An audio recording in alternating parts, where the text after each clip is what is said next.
이 방법이 어려운 게 아니에요. 어려운 게 아니라 익숙하지 않은 거예요. 아직 많이 해보시지 않으셔서 익숙하지 않은 거니까 이제 자주자주 이렇게 글을 쓰시다 보면은 금방 익숙해지시고 다 따라올 수 있는 부분이라고 저는 믿고 있습니다.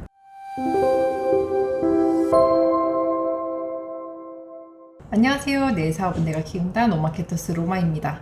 오늘 12강 지금 당장 써볼까요? 이것만 따라해 보세요 라는 주제로 이야기를 해보겠습니다. 제목 그대로 오늘은 제가 글을 쓰는 방법을 그대로 보여드리려고 하는데요. 어떤 주제로 쓸까 고민을 하다가 여러분들도 쉽게 쓸 수 있는 주제를 선정하기로 했습니다. 우선 글쓰기에 들어가시고요. 템플릿 어떻게 사용하는지 이전에 배우셨었죠? 여기서 네, 템플릿 들어가서요. 제가 지금 쓰고 있는 템플릿은 대주제 3개 밑에 이렇게 이미지까지 넣어서 사용하고 있으니 이걸 그대로 불러오겠습니다. 쉬운 주제로 할 거예요. 어떤 주제냐? 노마케터스 로마 이런 사람입니다 라는 주제로 글을 쓸게요. 여러분도 충분히 쓰실 수 있겠죠. 저는 이런 사람입니다 라고 글을 제목을 만드시고 쓰실 수 있게끔 한번 작성을 할 거고요. 이거는 뭐 키워드의 노출이라든지 아니면 어떤 글에 대한 리뷰글 이런 것도 아니니까 그냥 글을 쓰는 연습이라고 생각을 하시고요. 이렇게 써도 제가 키워드를 노마케터스로 잡으면은 안에서 충분히 노마케터스라는 단어를 많이 쓰고 발행도 태그 노마케터스 쓰면 검색이 될 거예요. 자, 한번 해볼게요. 우선 첫 번째 이 도입 부분에서는 간략하게 후킹이 들어가야 된다고 말씀을 드렸었죠. 그래서 후킹을 어떤 식으로 넣을지 고민을 해야 될 텐데 지식의 여백을 좀 만드는 게 좋아요. 여기서 사람들이 아무 생각이 없다가도 어떤 이런 질문을 던졌을 때 그것을 궁금해하게끔 만드는 것, 그거를 이제 지식의 공백을 만든다고 이야기를 하거든요. 스틱이라는 책에서 나오는 용어 중에 하나입니다. 그래서 여기서 어떤 질문을 던질 것이냐 한번 해볼게요. 제가 후다닥 도입부를 작성을 해봤어요. 처음에 노마케터스 블로그를 들어왔을 때 여기에서 어떤 정보를 얻을 수 있을지, 그리고 이 블로거는 무엇을 하는 사람인고 라는 궁금증을 가질 수 있으실 것 같아서 이 제목을 한번 만들어 봤고요. 그리고 질문을 던지는 겁니다. 이 사람은 어떻게 월 1,000만 원 자동화 수익을 이뤘을까? 자동화 수익? 그러면은 일을 안 하고 돈을 번다는 건가? 뭐 그런 궁금증이 생기실 수 있죠. 그러면 이거를 블로그 강의를 해서 이렇게 된 건가? 사업을 통한 건가? 전자책인가? 뭐지? 컨설팅도 한다고 하고 뭐 하는 사람이지? 이런 궁금증을 만드는 거죠. 그 다음에 이 같은 궁금증을 이 글에서 다 해소를 해주겠다라고 초반에 후킹을 하고 있는 거예요. 끝까지 보시면은 그 정답을 아실 수 있다. 이런 식으로 글을 끌고 나가는 겁니다. 그래서 이 3가지 주제에서 어떤 거를 쓸까 고민을 하다가 저는 좋아하는 일, 그리고 싫어하는 일, 그리고 고쳐야 할 점, 3가지 주제에 대해서 쓸 거고요. 이거는 이제 여러분도 똑같이 이틀대로 쓰실 수도 있겠죠. 좋아하는 일, 자기개발, 그리고 싫어하는 일, 시간 낭비, 고쳐야 할 점, 여유를 갖기, 이와 같은 주제로 글을 쓰겠습니다. 저는 이제 자기개발을 좋아하는데 마인드 세팅을 긍정적으로 하는 것도 되게 좋아하고, 그리고 자산 증식하는 여러 가지 요소를 좋아해요. 부동산이라든지 경매, 주식 등등 되게 다양하죠. 재테크 이런 부분에서는 좋아하는 부분이 많아서 제가 요즘에는 특히 경매에 관심을 두고 있어요. 그래서 이렇게 버티컬 라인으로 작은 주제죠. 대주제 안에 소주제를 또 나누면은 더 글을 읽기가 편해집니다. 이런 식으로 간단하게 설명을 먼저 넣고요. 그 다음에 소주제로 경매, 재테크라고 쓸까요? 또 어떤 게 있을까요? 재테크에도 빠져있고 사업 키우는 방법, 사업 키우는 방법도 제가 좋아하잖아요. 셀프로 사업 키우는 방법, 그렇죠?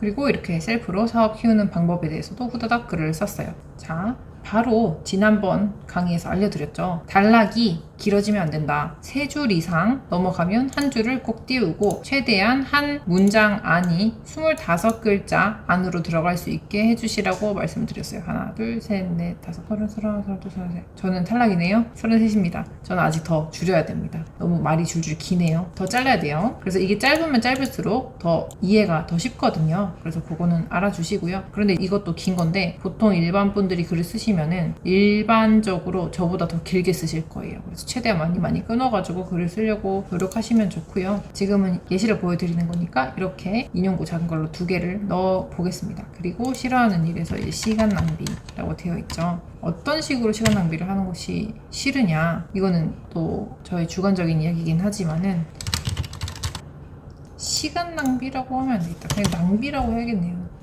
제가 싫어하는 낭비에 대해서 써야겠네요. 그럼 여기에 시간 낭비 이렇게 쓰고, 그 다음에 내용량 낭비,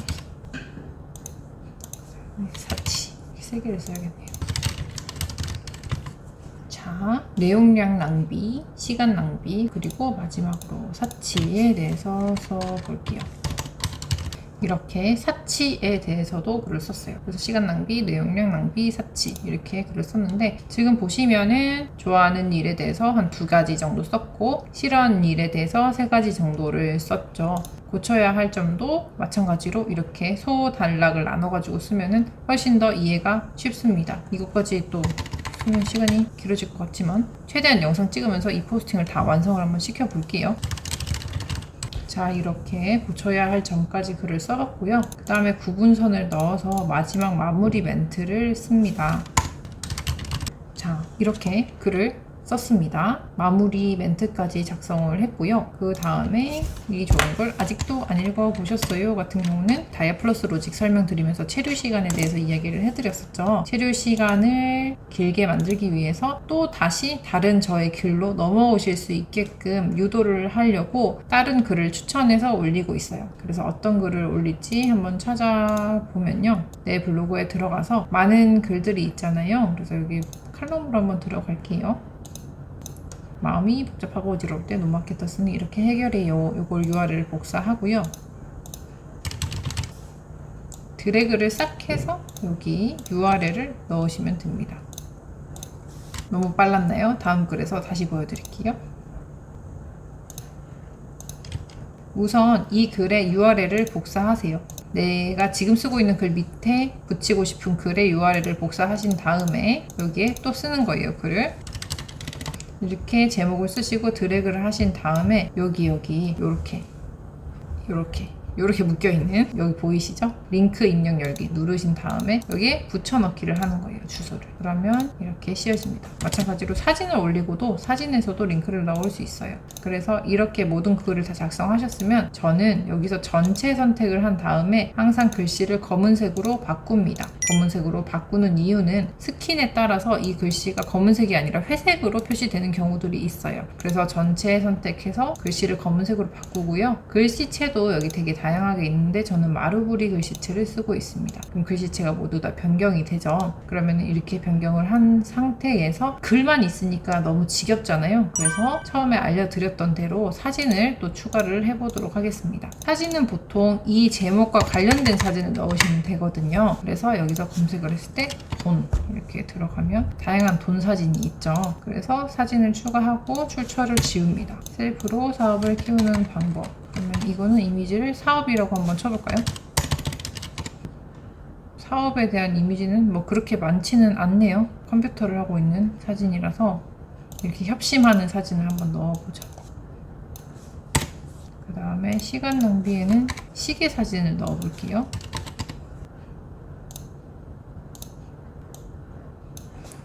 밑에 출처는 다 지우셔도 됩니다.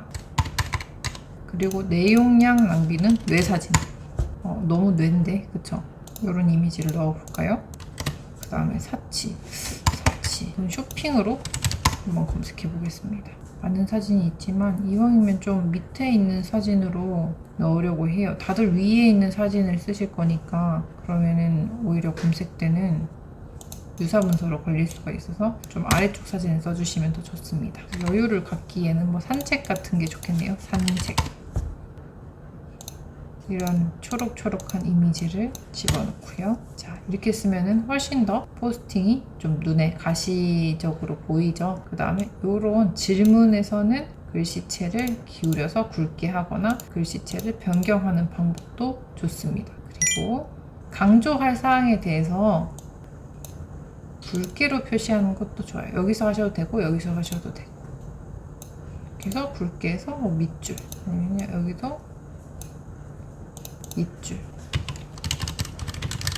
이렇게 중간중간에 제가 진행하는 컨설팅이나 강의에 대한 것들을 한 줄씩 집어 넣어요. 왜냐면은 어떤 루트로 들어오셔서 저한테 연락을 하게 되실지 모르기 때문에 이 글을 읽으시고도 어떻게 그럼 강의는 신청하지? 컨설팅은 어떻게 신청하지? 궁금하실 수 있잖아요. 그래서 이런 식으로 한두 줄씩 강의에 대해서, 컨설팅에 대해서 설명을 해드립니다. 그래서 한 문단에서 이렇게 강조하고 싶으신 부분을 굵게 처리해가지고 계속 보여주시면 더 좋아요. 왜냐면은 나중에 제일 마지막에 보여드릴 텐데 이게 그냥 다 또 밋밋해도 사람들이 쓱 그냥 지나가 버리지 그 내용을 디테일하게 봐주지 않으시더라고요.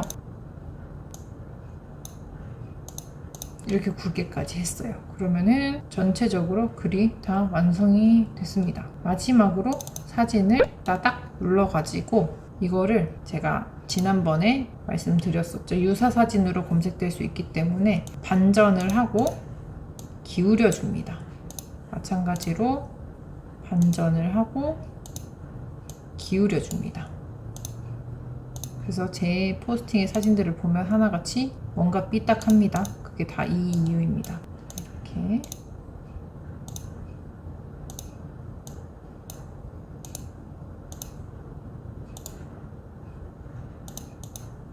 이 방법이 진짜 유사 사진으로 안 걸린다는 확신은 없어요. 그냥 저의 생각이기 때문에 너무 확실히 100% 믿지는 마시고요. 근데 그냥 올리는 것보다 훨씬 낫지 않을까라는 게 제 개인적인 소견이기 때문에, 그러면 변경된 사진으로 사진이 다 바뀌어서 이렇게 올라가게 되죠. 그리고 사진 크기도 다 바꿀 수 있습니다. 이렇게 편집하셔가지고 여기서 400으로 모든 사진을 선택하셔도 되시고요. 아니시면 바깥에 바로 이 사진에서도 변경 가능해요. 크기 이렇게 누르시고 모든 사진 적용 클릭하신 다음에 400 넣으시면 됩니다. 그리고 글을 다 쓰시고 이미지는 꼭 중앙 정렬을 다시 해주세요. 중간으로. 글은 좌정렬을 하더라도 이미지는 중앙 정렬. 이미지나 스티커나 인용구는 다 중앙 정렬을 해주시면 좋아요. 이게 이렇게 옆으로 가 있는 것보다는 좀 이상하죠? 중간 정렬. 해주시면 자, 이렇게 뚝딱 글이 완성됐습니다. 그리고 저는 준비해 놓은 대표 이미지가 있어서 이거를 이렇게 대표로 설정을 해서 집어넣고요. 중앙 정렬을 한 다음에 마무리를 합니다. 이 대표 이미지는 미리 캔버스 사이트에서 직접 만들었고요. 이거 만드는 방법은 다음에 다시 한번 설명을 해드리도록 할게요. 꼭 이렇게 안 만드셔도 되시고 더 간단하게 만드는 방법은 지난번에 알려드린 그 이미지 따닥 들어가서 글씨 집어넣는 거 기억하시죠? 텍스트 집어넣으셔가지고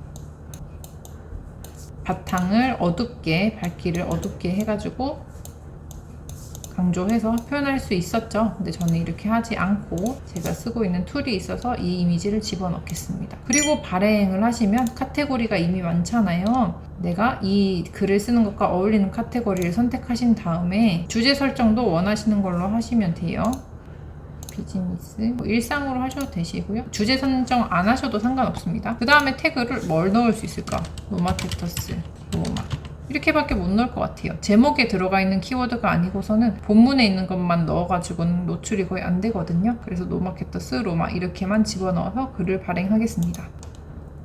이렇게 글을 발행하고요. 마지막 단계는 꼭 탈고입니다. 탈고. 글을 올린 다음에 저는 이렇게 쭉 다시 읽어보면서 흐름상 더 넣어야 될 것들을 찾아보고요. 뭐 단어 중에서 어색하거나 아니면은 오탈자가 있는지 확인하고 다시 고치는 편입니다. 그리고 이렇게 PC로 읽는 것보다는 모바일로 다시 확인해 보시는 게 더 좋아요. 모바일 버전으로 봤을 때 오히려 더 흐름이 이상하거나 아니면 너무 이렇게 문장이 길거나 한 게 잘 보이거든요. 그래서 모바일 버전으로 보고 한 번 더 수정을 하는 것도 방법입니다. 네, 이렇게 오늘 좀 긴 영상이죠. 어떻게 제가 글을 쓰는지 실질적인 방법을 그냥 쭉 다 보여드렸어요. 중간중간에 이제 이렇게 빨리 넘어가는 부분이 있어서 조금 내용을 다 보기 힘드셨을 수도 있는데 이 글도 마찬가지로 제가 URL을 첨부를 해서 읽으실 수 있도록 도와드릴 테니까요. 다시 한번 읽어보시면은 아, 이렇게 글을 썼었구나 라고 기억을 하실 수 있을 거예요. 그래서 이 틀을 그대로 이제 여러분의 이야기를 쓰시는 거예요. 선생님들의 이야기를 써주세요. 저는 이런 사람입니다 라고 글을 쓰시고 좋아하는 일, 싫어하는 일, 뭐 보완할 점